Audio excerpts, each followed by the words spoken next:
Versa Familita 15230273. Kenalkan, nama saya Rifana Rosandi dengan NIM 15230316. Halo, nama saya Putri Sri Rahayu dengan NIM 15230350. Saya Sekarania Larasati dengan nomor induk mahasiswa 15230805. Saya Sakuntala Devi dengan NIM 15230856. Akan menjelaskan pengertian dari penyimpanan eksternal. Penyimpanan eksternal adalah bentuk memori berupa perangkat keras atau hardware. Data di dalam memori eksternal dapat disimpan secara permanen, sehingga tidak hilang saat komputer dimatikan. Penyimpanan eksternal lebih beragam, mulai dari flash disk, CD, DVD, kartu memori, sampai terbaru adalah cloud computing.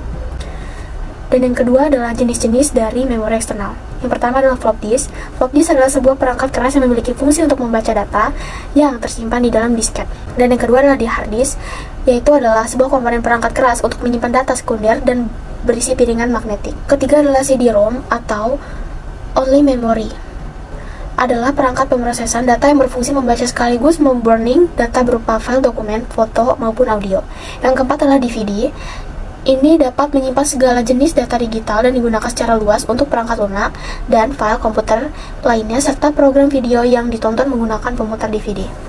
Dan di sini saya akan menjelaskan magnetic disk. Magnetic disk adalah suatu yang telah digunakan sepanjang era komputer, mampu menampung seluruh aplikasi pada masa-masa awal teknologi penyimpanan. Kemudian secara bertahap berkembang menjadi compact disk yang dapat menyimpan sejumlah data yang lebih besar. Selanjutnya, yaitu adalah kelebihannya. Yang pertama adalah sebuah alat memori yang murah. Yang kedua, data dapat diakses dengan mudah. Yang ketiga adalah disk magnetik ini tidak terlalu rentan terhadap kerusakan data. Yang keempat, disk magnetik dapat digunakan untuk menyimpan data daring maupun luring. Yang kelima, sistem disk magnetik biasanya memiliki kecepatan transfer data yang lebih cepat. Selanjutnya adalah kekurangan magnetic disk. Yang pertama, harus disimpan pada tempat yang bersih dari debu. Dan yang kedua, tidak memungkinkan adanya akses berurutan. Ketiga, drive disk atau disk gagal. Semua datanya akan hilang. Yang keempat, keamanan informasi sulit dipertahankan. Yang kelima, tidak cocok untuk perangkat yang memerlukan akses berurutan. Lebih cocok untuk akses langsung ataupun acak. Selanjutnya akan dibacakan oleh rekan saya. Pada video ini saya akan membahas tentang materi memori eksternal pada bagian jenis-jenis memori eksternal. Berdasarkan jenisnya, memori eksternal dibagi menjadi dua jenis, yaitu berdasarkan jenis akses data dan berdasarkan jenis karakteristik bahan pembuatannya. Berdasarkan jenis akses data, memori eksternal digolongkan menjadi dua kelompok, yaitu 1. SASD dan DASD. SASD, kepanjangan dari Sequential Access Storage Device, adalah suatu perangkat simpan yang bekerja secara sekuensial. Artinya, perangkat tersebut dapat membaca atau menulis secara urut dari awal sampai akhir, tidak melompat atau meloncat pada bagian tertentu. Media penyimpanan yang termasuk ke dalam SASD yaitu punch card dan magnetic tape. Yang kedua yaitu DASD. DASD adalah kepanjangan dari Direct Access Storage Device. Adalah suatu perangkat simpan yang bekerja secara langsung. Artinya, perangkat tersebut dapat membaca atau menulis langsung di tempat yang diperlukan. Media penyimpanan yang termasuk ke dalam DASD yaitu berbagai macam. Ada magnetic disk, removable hard disk, dan optical disk. Pada magnetic disk, ada beberapa contohnya yaitu media penyimpanan floppy disk dan hard disk. Lalu pada removable hard disk, terdapat chip disk dan flash disk. Juga pada optical disk terdapat CD dan DVD. Kemudian, jenis yang kedua yaitu berdasarkan karakteristik bahan pembuatannya. Berdasarkan karakteristik bahan pembuatannya ini, memori eksternal digolongkan menjadi 5 kelompok, yaitu ada punch card, magnetic tape, magnetic disk, lalu ada removable hard disk, dan yang terakhir ada optical disk. Pada punch card atau kartu berlubang, ialah media penyimpanan data untuk pengaturan mesin, berbahan dasar kertas kaku dengan bentuk seperti kartu kecil yang berlubang-lubang yang menggambarkan berbagai instruksi atau data. Yang kedua ada magnetic tape, yaitu media penyimpanan yang terbuat dari bahan yang bersifat magnetik, tetapi berbentuk pita. Contoh dari magnetic tape yaitu pita kaset atau recorder tape. Selanjutnya ada magnetic disk. Magnetic disk adalah media penyimpanan yang terbuat dari bahan yang bersifat magnetik, tetapi berbentuk cakram atau piringan kertas. Contohnya floppy disk dan hard disk. Apa itu floppy disk? Kata floppy sendiri memiliki arti fleksibel. Maksudnya, media penyimpanan ini mudah untuk diakses secara ukurannya yang kecil, bersifat magnetik, dan disegel dalam plastik berbentuk persegi. Lalu ada removable hard disk, adalah media penyimpanan yang terbuat dari bahan portable yang dapat dikoneksikan ke komputer dan dicabut kembali tanpa membahayakan data di dalamnya.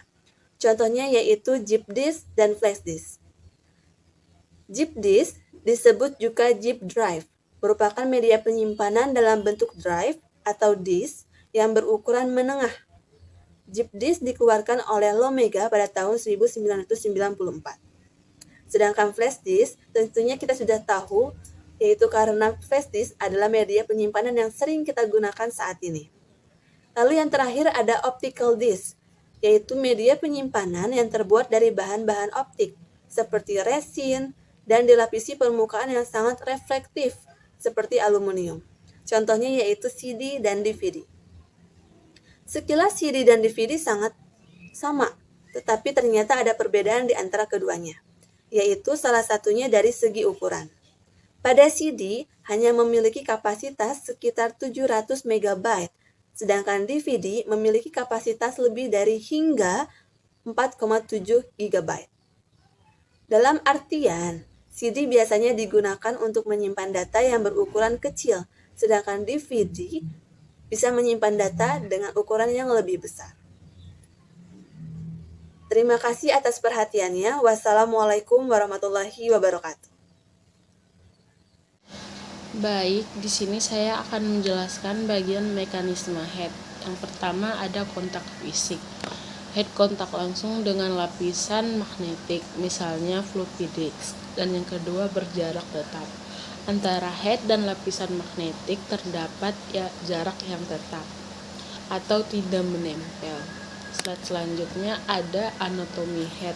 Di situ terdapat gambar yang beberapa ada piringannya yang terdapat 0 sampai 9 permukaan dan yang itu disebut platter. Yang kayak piringan itu disebut platter. Dan ada red atau head atau satu per surface-nya. Terus gerakan lengan head dari kiri kanan, dari kanan ke kiri. Terus bagian bawahnya ada poros pemutarannya. Selanjutnya akan dijelaskan oleh rekan saya. Saya akan menjelaskan sedikit tentang waktu akses disk. Yang pertama ada seek time. Seek time yaitu waktu yang diperlukan oleh head pembaca atau penulis hard disk untuk menemukan dan bergerak ke lokasi yang tepat di atas piringan hard disk. Waktu pencarian yang lebih cepat memerlukan lebih banyak energi untuk menggerakkan pembaca piringan. Selanjutnya ada rotational latency, yaitu waktu yang dibutuhkan head untuk menunggu perputaran disk sehingga data yang akan dibaca tepat berada di bawah head. Pada setiap saat tertentu, sebuah permintaan baru meminta data di track yang sama. Sebagai nilai, latensi rotasi adalah latensi rata-rata antara titik awal dan tujuan itu di track yang sama. Lalu ada access time, yaitu istilah untuk mengukur kecepatan akses yang ada pada memori maupun media penyimpanan. Dapat dilakukan dari keadaan idle atau diam hingga mendapatkan data. Redundancy array of independent disk merupakan sekumpulan disk drive yang dianggap oleh sistem operasi sebagai sebuah drive logic tunggal yang terdiri dari 6 tingkat. RAID mampu menangani beberapa disk dengan sistem akses paralel dan redundansi ditambahkan untuk meningkatkan reliabilitas. Teknologi database sangat penting dalam model disk ini karena pengontrol disk harus mendistribusikan data pada sejumlah disk dan juga pembacaan kembali. Ada beberapa keuntungan RAID di setiap tingkatannya. Pada tingkat pertama, permintaan penyimpanan dilakukan pada 2 disk secara paralel. Pada tingkat kedua, RAID menggunakan teknik akses paralel untuk semua disk. Pada tingkat ketiga, saat terjadi kegagalan drive, Data disusun kembali dari sisa-sisa data yang masih baik dan informasi paritasnya. Pada tingkat keempat, RAID menggunakan teknik akses yang independen untuk setiap disknya. Dan pada tingkat kelima, RAID memiliki kecepatan transfer yang tinggi. Saya akan menjelaskan tentang optical disk. Jadi, optical disk itu identik dengan yang namanya compact disk. Nah, compact disk ini menggunakan teknologi laser untuk membuat piringan dengan sisi yang dapat dibaca oleh driver. Jadi, compact disk itu punya dua sisi ya. Satu sisi yang bisa dibaca oleh driver yang biasanya warnanya itu iridescent, dan satu lagi sisi cover. Optical disk ini tuh dikembangkan oleh perusahaan Belanda Philips sama perusahaan Jepang Sony di tahun 1980-an. Optical disk ini disk yang digunakan untuk menyimpan data dalam bentuk piringan yang compact, jadi bisa dibawa kemana-mana. Dan mereka tuh nggak terikat sama suatu device kayak magnetic disk yang harus diinstal di dalam driver komputer. Tapi kalau optical disk itu mereka lebih compact dan bisa ditaruh di driver player disk bawaan komputer. Nah, selanjutnya ada jenis-jenis optical disk. Jadi optical disk ini yang umum digunakan oleh kita ada 3. Yang pertama itu ada compact disk. Nah, di sini tuh menyimpan berbagai macam bentuk data. Jadi bisa data apa aja. Bentuknya compact, bentuknya bundar dan compact. Nah, dia bisa diidentifikasi dengan bagian belakang yang warnanya tuh iridescent atau kayak hologram banyak warna gitu. Nah, compact disk ini tuh ada banyak jenisnya kayak compact disk atau CDR. CD ini ada banyak jenisnya kayak CDR, CDR-W sama CD-ROM. Nah, CD-ROM itu CD yang cuma bisa dibaca. Jadi kita masukin data sekali dan seterusnya kita nggak bisa edit, tapi bisa dibaca. Kalau CDR itu biasanya dia buat menyimpan media kayak foto. Itu bisa kita edit sekali dan bisa dibaca berulang-ulang. Terus yang terakhir ada CD-RW. Nah, ini CD-RW ini CD-ROM tapi dia bisa diedit-edit. Terus selanjutnya ada digital video disc atau DVD. DVD ini bisa menyimpan data dalam bentuk video. Nah, kapasitasnya itu besar dan biasanya ini dipakai buat movie atau kapasitasnya itu besar, biasanya dipakai buat menyimpan movie. Jadi biasanya movie itu dirilis dalam bentuk kaset DVD. Terus yang terakhir ada Blu-ray disc atau BD. Dia bisa menyimpan data dalam video berdurasi sangat panjang. Jadi BD ini kapasitas penyimpanannya jauh lebih besar daripada DVD. Biasanya Blu-ray itu dirilis untuk serial-serial seperti kartun atau anime. Mereka biasanya jual dalam bentuk Blu-ray disc. Nah, itu dalam satu Blu-ray disc dia ada banyak episode. Setiap episode tuh durasinya bisa 1 jam lebih. Kita ke bagian kesimpulan.